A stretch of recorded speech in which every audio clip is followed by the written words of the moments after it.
ایک موقع پر اسما بنت عمیس جو ہیں یہ ابو بکر رضی اللہ تعالیٰ عنہ کی زوجہ ہیں، اور یہ بڑی خاص دوستی تھی ان کی، وہ ان کو اماں جان کہتی تھی، حضرت فاطمہ ان کو اماں جان کہتی تھی، وہ اپنی ساری دل کے حال ان کے ساتھ کرتی تھی۔ اسما بنت عمیس نے کہا میں نے حبش میں دیکھا ہے کہ جنازے پر شاخیں باندھ کر ایک ڈولی کی صورت بنا کر اس پہ پردہ ڈال دیتے ہیں، پھر انہوں نے کھجور کی شاخیں منگوا کر ان پر کپڑا تان کر خاتون جنت فاطمہ الزہرا رضی اللہ تعالیٰ عنہ کو دکھایا۔ شہزادی کونین بہت خوش ہوئیں اور لبوں پر مسکراہٹ آ گئی۔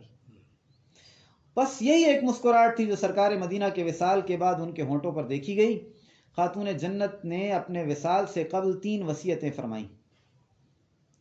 پہلی، حضرت علی کرم اللہ وجہہ کو وصیت کی کہ میری وفات کے بعد آپ حضرت امامہ رضی اللہ تعالیٰ عنہ سے نکاح کر لیں۔ چنانچہ حضرت علی نے حضرت فاطمہ کی وصیت پر عمل کیا، نمبر 1۔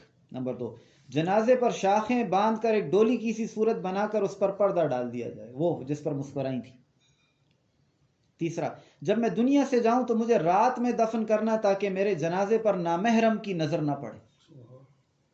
جنازے پر بھی نامحرم کی نظر، پہلے تو جنازے کو اتنا کور کیا ہے نا کہ وہ ممکن ہی نہیں، لیکن رات کے اندھیرے میں اس لیے اٹھائیں، پہلے تو وہ اسٹریٹ لائٹس اور یہ چیزیں نہیں ہوتی تھی، رات کو نکالیں کہ نامحرم میرے جنازے کو بھی نامحرم نہ دے۔